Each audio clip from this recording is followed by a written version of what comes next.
It's been almost 10 years since the release of Sleeping Dogs, a game that many people, including myself, consider one of the most underrated, if not the most underrated game of all time. It has everything: a massive open world, an incredible story, fun missions, a super enjoyable combat system, and the ability to hit innocent civilians with your door while moving at blistering speeds.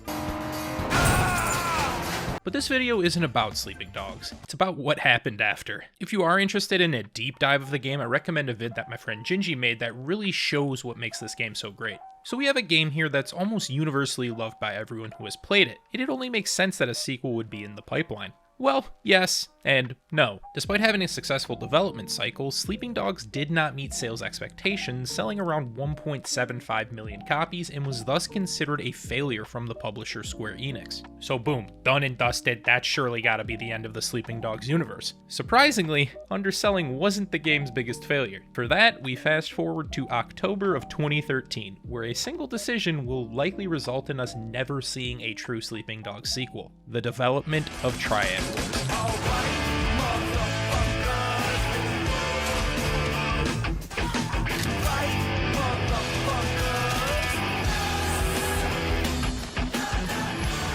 Yeah, not too many people know another game went into development after Sleeping Dogs, and it probably shouldn't have. Triad Wars was marketed as a free-to-play, open-world online multiplayer game exclusively on PC. It technically wasn't a direct sequel, but was still set in the same world as Sleeping Dogs. In Sleeping Dogs, you worked as an undercover cop who was infiltrating the triads of Hong Kong. You would have a variety of missions, and depending on your actions, your level would increase for either side and you'd have access to different upgrades and abilities. Triad Wars took the concept of working in gangs and made it the main focal point of the game. Join either the 18K, Sun On Yi, or Xing Wo and start building your empire. You'll complete missions to level up and get upgrades, and once you're ready, you'll perform raids on rival triads to get loot and take over the territory. It was definitely an interesting concept, and the potential of teaming up with people online from the same triad and raiding real player bases could make for some great gameplay. Now we just need to run some beta tests, iron out the kinks, and bada boom bada bing, we should be...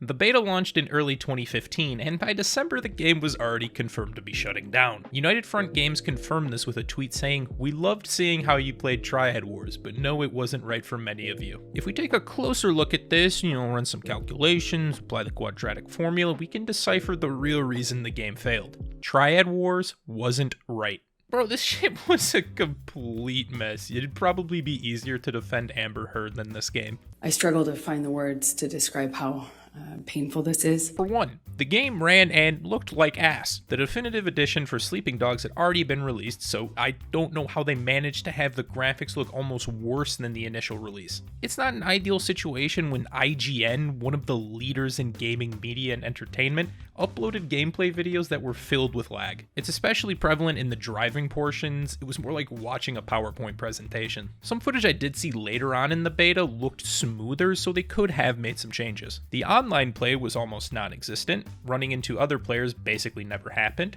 I feel as if we've seen another game promise online play and not deliver. Will you be able to play with your friends?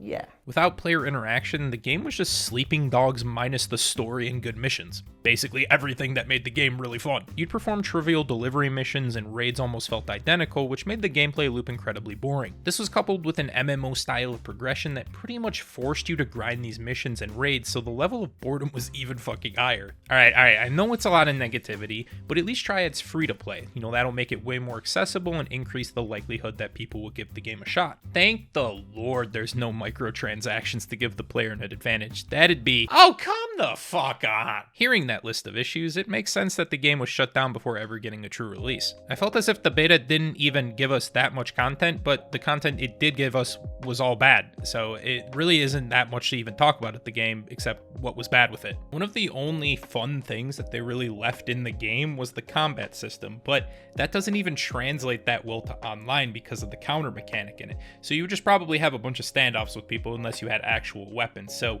even with the good combat, it probably wasn't getting it used on anybody, but no one was even there to use it on anyway, so it didn't matter. However, despite all of those problems that happened in-game, the real reason Triad Wars failed is much simpler than the lag, bad gameplay, or microtransactions. It's that no one asked for it. At the end of the day, if your game doesn't meet the wants of the consumer, no one is going to play it. Just because you have phones doesn't mean people want to play fucking Diablo Mobile. Do you guys not have phones? Yeah, you guys all have phones, right? It blows because there was so many people who wanted and still want a sequel, just not one like Triad Wars. We wanted to see what was next for Wei Shen and experience that story, not mindlessly beat down on thugs for minimal loot. I think I understand what Square Enix was doing when they gave the go-ahead on this game. You know, based on what I said earlier about Sleeping Dogs not meeting sales expectations, I fully believe they never planned to make a sequel. Then GTA 5 came out and they saw how successful that game was and the popularity of GTA Online. Let's remember that game is literally the highest grossing piece of media in existence, more than any other game or movie. Square probably saw this and wanted to try to capitalize on GTA's popularity to make some moolah for themselves. Since people love the world of Sleeping Dogs, they thought it would translate well into this type of game. Thing is, although similar, Sleeping Dogs is very different from Grand Theft Auto. They're both great in their own right and have different strengths and weaknesses. When SD first released, there were a lot of people calling it a GTA clone, which at first glance, you know, kind of does seem like that, but it's completely wrong. But then fast forward and Square Enix and United Front decide that they want to be GTA, but way worse, and decide to put out a shittier clone and cancel it before it's even out of the beta. We are same, but different. But still same. That's gotta be it, right? I mean, the game's done and dusted. Didn't meet sales expectations. The game got canceled in beta. There's no way that it could get worse.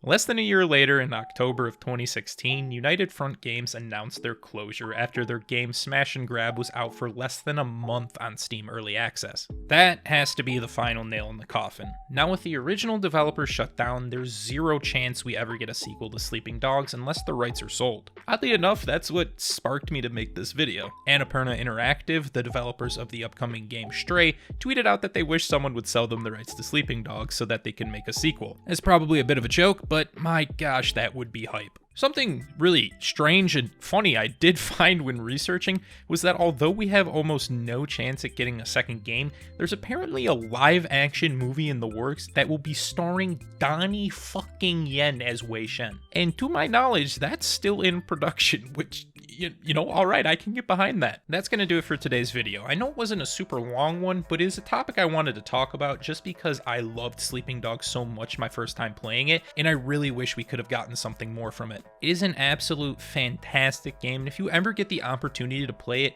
please do. It has one of the best stories and voice acting in any game I've played. A man who never eats pork buns is never a whole man. Let me know in the comments if there's any game you wish a sequel would have been made for, but to this day has not. If you like this, make sure to drop a like, comment, and subscribe. Check out Gamer Subs in the Patreon if you want some bonus content. You can get access to exclusive content, pick the games I play on stream, or even get a shout out like Marshall Cox, Peppy Jewel, Nick Gutierrez, Gooseker, Tech Rob, Shaky Pants, Chupa, and Alt. Links for that will be in the description if you're interested. I really appreciate you guys watching, and I hope to see you here next time. Peace.